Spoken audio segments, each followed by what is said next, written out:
Welcome to question answer channel. आज हम class 10th geography का चैप्टर 1 रिसोर्सेज एंड डेवलपमेंट के एमसीक्यू करेंगे और इस चैप्टर को बनाने में मैंने बहुत बहुत मेहनत की है।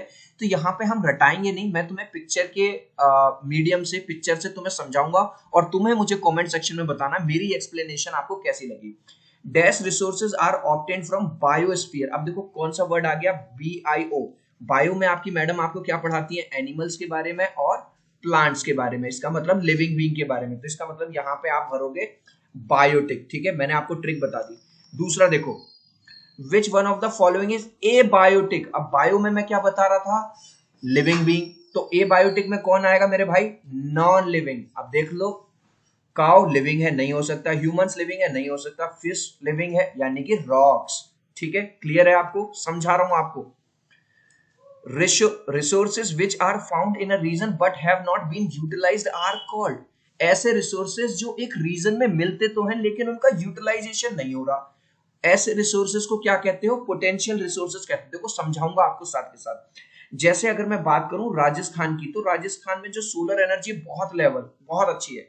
गुजरात में विंड एनर्जी हमारे पास बहुत है, लेकिन अभी भी इनका यूज एक बड़े स्केल पे नहीं हो रहा। लद्दाख की बात करूं तो लद्दाख में यूरेनियम बहुत है, तो रिसोर्स है लेकिन हम उसका यूज नहीं कर रहे। That is called potential resource. मैं इसी मेथड की बात कर रहा था चिल्ड्रन। पिक्चर के माध्यम से, पिक्चर से आपको समझाऊंगा। ये आपको बताना है कि एक्सप्लेनेशन कैसी है। Which one of the following is a biotic. अभी मैंने तुम्हें बायोटिक और ए बायोटिक की बहुत, इस बार तुम मुझे खुद बताओ, क्या बायोटिक में क्या आएगा, लिविंग भी। तो लैंड नहीं हो सकता, वाटर नहीं हो सकता, रॉक्स नहीं होगा, क्या बचा, ह्यूमन बींग्स। मजा आ गया, रटना नहीं है, समझना है। Resources owned by an individual. भैया एक ऐसा रिसोर्स जिस पे अधिकार केवल उसका है, किसी पर्सन का है, उसे क्या कहोगे, ऑब्वियसली उसे कहोगे इंडिविजुअल रिसोर्स। अब देखो समझाने के लिए तुम्हें, जैसे तुम्हारा घर है या तुम्हारी कार है, तो तुम्हारा पड़ोसी थोड़ी चलाएगा, तुम्हारे रिलेटिव थोड़ी चलाएंगे। भाई तुम चलाओगे उस कार को, तुम्हारा मन करेगा 1 महीने खड़ी रखोगे, तुम्हारा घर पे मन करेगा किसी को रेंट पे देने का, रेंट पे दे दोगे, क्योंकि पूरा जो राइट है वो तुम्हारे पास है, याद रखना। Next, what is a resource. Resource क्या है, रिसोर्स क्या है, कोई भी एक्सट्रैक्ट फ्रॉम एनवायरनमेंट जो टेक्नोलॉजिकली एक्सेसिबल हो, इकोनॉमिकली फीजिबल हो और कल्चरली एक्सेप्टेबल हो। अब resources which are present but humans don't have the technology to use them are called। ऐसे रिसोर्स जो प्रेजेंट तो हैं लेकिन हमारे पास वो टेक्नोलॉजी नहीं है उन्हें यूज करने वाली, उन्हें क्या कहते हैं, स्टॉक। अब जैसे अभी कोरोना आया था तो तुमने देखा होगा ऑक्सीजन ऑक्सीजन, भैया ऑक्सीजन चाहिए ऑक्सीजन चाहिए। अब आपको पता है हमारे पास इतना सारा वाटर है अर्थ पे, मतलब क्या नाम है, 2/3 के करीब वाटर ही वाटर है। लेकिन और वाटर का फॉर्मूला क्या होता है, H2O, यानी कि उसमें हाइड्रोजन भी और ऑक्सीजन भी है। लेकिन हमारे पास ऐसी टेक्नोलॉजी नहीं है कि हम वाटर से ऑक्सीजन को एक्सट्रैक्ट कर पाए। इसका मतलब रिसोर्स तो प्रेजेंट है लेकिन भाई साहब वो टेक्नोलॉजी प्रेजेंट नहीं है। सो चिल्ड्रन इसी चीज की मैं बात कर रहा था, तो मैं हर चीज रटाऊंगा नहीं, समझाते हुए चलूंगा। Next, the process of transformation of things available in our environment involves an interactive relationship. अब ट्रांसफॉर्मेशन के लिए हमें क्या क्या चाहिए, नेचर चाहिए, टेक्नोलॉजी चाहिए और इंस्टीट्यूशन चाहिए। Next, example of community owned resource. Community owned resource क्या होता है, कम्युनिटी पार्क। अब भैया तुम्हारे घर के सामने एक पार्क बना हुआ है, वो तुम्हारा तो नहीं है, लेकिन तुम भी जा सकते हो, तुम्हारा पड़ोसी भी जा सकता है और मोहल्ले के सारे लोग बैठ सकते हैं। तो एक ऐसा रिसोर्स जिसे पूरी की पूरी कम्युनिटी यूज करे, वो कम्युनिटी रिसोर्स में आता है। Next, black soil is dash in colour. क्या मजाक चल रहा है, ब्लैक सॉइल है तो ब्लैक कलर की है। Next, which one of the following is the main cause of land degradation. सबसे पहले लैंड डिग्रेडेशन को समझेंगे।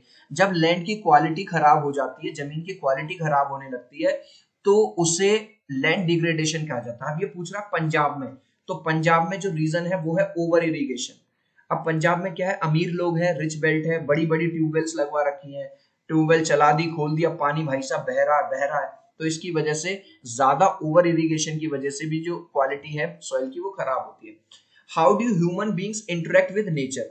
अब देखो ह्यूमंस इंटरेक्ट करते हैं नेचर के साथ, टेक्नोलॉजी के साथ, इस बात को समझते हैं। अब यार हम चांद पे गए, क्या चांद पे हम पैरों से चले गए, नहीं, हमने एक ऐसी टेक्नोलॉजी बनाई उससे गए।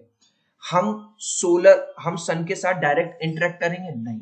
हमने क्या किया, हमने एक ऐसी टेक्नोलॉजी बनाई, एक सोलर पैनल बनाए, और उससे हम उस एनर्जी को ट्रैप कर लेते हैं। तो यानी कि हम डायरेक्ट नहीं इंटरेक्ट करते, हम अपनी बनाई हुई टेक्नोलॉजी के साथ इंटरेक्ट करते हैं। Next, in which of the following states it's terrace cultivation practice. सबसे पहले मैं अपने बच्चों को बताऊंगा कि भैया टेरेस कल्टीवेशन होता क्या है। यार जहां पे हिली एरिया होता है ना मेरे भाई, हिली का मतलब है माउंटेन एरिया। अब वहां पे प्लेन एरिया तो है नहीं जैसे तुम्हारे यहाँ है, तो वहां सिंपल खेती तो हो नहीं सकती। तो उसके लिए क्या करते हैं, इस तरह से, जैसे ये आपको दिखाई दे रहा है, ये देखो रोज बना दी जाती है।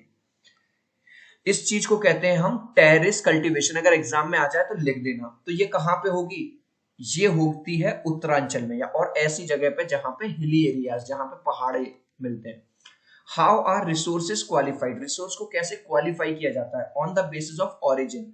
ओरिजिन का मतलब होता है कहां से वो आए हैं। What percentage of our land should be under forest according to national forest policy। भाई फॉरेस्ट पॉलिसी के हिसाब से कितनी लैंड फॉरेस्ट के पास होनी चाहिए, minimum 33%। Next, India territorial water extends up to a distance of. सबसे पहले टेरिटोरियल वाटर का मतलब से यहां समझो। यार ये इंडिया का ये मैप है, ठीक है, ये मैप दिखाई दे रहा है मेरे भाई।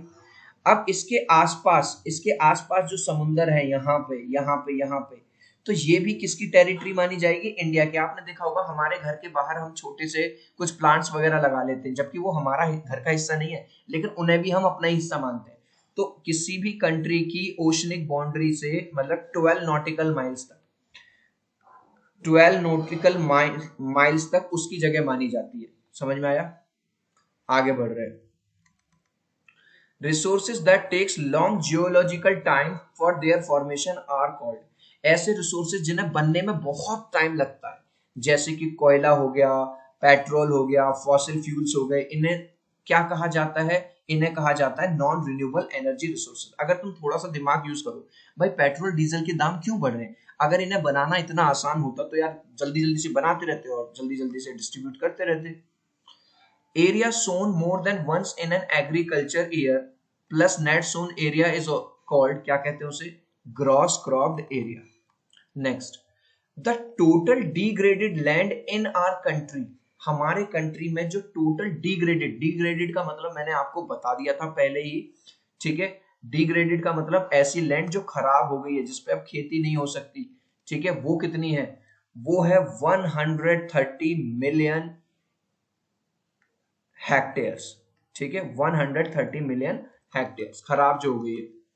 विच one of the following is not the community owned resources. Community का रिसोर्स इनमें से क्या नहीं है, ग्रेजिंग ग्राउंड कम्युनिटी का है, बरियल जहां पे आप लोगों को दफनाते हो जलाते हो वो भी कम्युनिटी का है, विलेज पॉन्ड जो है वो भी कम्युनिटी का है, प्राइवेटली ओन्ड हाउस, भैया किसी का घर है वो थोड़ी कम्युनिटी का हो जाएगा, नहीं, ठीक है। सो राइट आंसर है privately owned house. Where are biotic resources obtain from, देखो क्या बताया था, बायोटिक कहां से ऑब्टेन होंगे, बायोस्फीयर से। सो आंसर है from biosphere and have life such as human beings, flora fauna, ठीक है। और मैंने और अच्छे से समझाने के लिए तुम्हें बायोटिक फैक्टर्स में जितने भी लिविंग बीइंग है वो सब बायोटिक में जाएंगे। In which of the following states mining has caused severe land degradation. सबसे पहले मेरा बच्चा समझेगा माइनिंग क्या होता है। माइनिंग होता है जरूरत से ज्यादा खुदाई हम करते हैं, जो मिनरल्स निकाल रहे हैं, कोयला निकाल रहे हैं, ठीक है। तो किस वजह से किस स्टेट में ज्यादा लैंड डिग्रेडेशन हुआ है, और इसका राइट आंसर है झारखंड में। Next, the main cause of land degradation इन पंजाब, हरियाणा और वेस्टर्न उत्तर प्रदेश में क्या है, ओवर इरिगेशन। मैं ऑलरेडी आपको समझा चुका हूं। Next, which is the most common soil in northern India. अगर आप देखोगे आपके घर के बाहर इस तरह की सॉइल मिलती है, ऊपर से देखोगे ऐसी लगेगी, थोड़ा सा अंदर खोदोगे तो गीली गीली से इस तरह की, इसे बोलते हैं alluvial soil. Next, red soil is reddish in colour due to, जो लाल मिट्टी है वो किसकी वजह से रेड होती है, ये होती है red because of diffusion of iron, igneous and metamorphic rocks. Next question, black soil is also called, black soil को हम रेगर भी कहते हैं। Next, dash percent of our basic needs for food shelter and clothing, हमारी जितनी भी चीजें हैं जो हम यूज करते हैं उसका कितना परसेंट जमीन से आता है, 95%। रहते कहाँ, घर पे, घर कहाँ पर है, जमीन पे। फैक्ट्री कहाँ चल रही है, जमीन पे। स्कूल कहाँ है, जमीन पे। खेती कहाँ करते हो? जमीन पे, ठीक है। Which one of the following states is overgrazing responsible for land degradation? Overgrazing का मतलब होता है कि जरूरत से ज्यादा जो जानवर हैं वो चर रहे हैं, खाना खा रहे हैं, मतलब ये सब जो वेजिटेशन है, तो किस वजह की कहाँ पे कर रहे हैं? मध्य प्रदेश और राजस्थान में। Next question, laterite soil is very useful for growing tea, coffee and cashew. Cashew होते हैं काजू। Which of the following is not a major for soil conservation? अगर आप सॉइल को बचाना चाहते हो तो इसमें कौन सा पार्ट नहीं है? Over drawing of ground water, जरूरत से ज्यादा पानी खींचना जमीन से। Land that is left uncultivated for more than 5 years, अगर किसी लैंड को छोड़ दिया जाए, उस पर कुछ भी खेती वगैरह ना की जाए 5 सालों तक, तो उसे क्या कहते हैं? Culturable waste land. What is the total geographical area of India? Total India का ज्योग्राफिकल एरिया क्या है? 3.28 मिलियन स्क्वायर किलोमीटर। अब ये क्वेश्चन का आंसर तुम मुझे दोगे कमेंट सेक्शन में। Which one of the following is a biotic resource? ये मैंने तुम्हें अच्छे से बता दिया है। सो चिल्ड्रन, मेरी ये छोटी सी एक्सप्लेनेशन कैसी आपको लगी प्लीज मुझे बताइएगा। नेक्स्ट वीडियो में आप चाहते हो बस मैं आपको आंसर रटाऊं, कोई एक्सप्लेनेशन ना दूं, या इसी तरह से आपके लिए स्लाइड बनाऊं जिसमें आपको समझा भी रहा हूं, दिखा भी रहा हूं, ठीक है, और इस तरह से। सो प्लीज मुझे कमेंट सेक्शन में बताइएगा।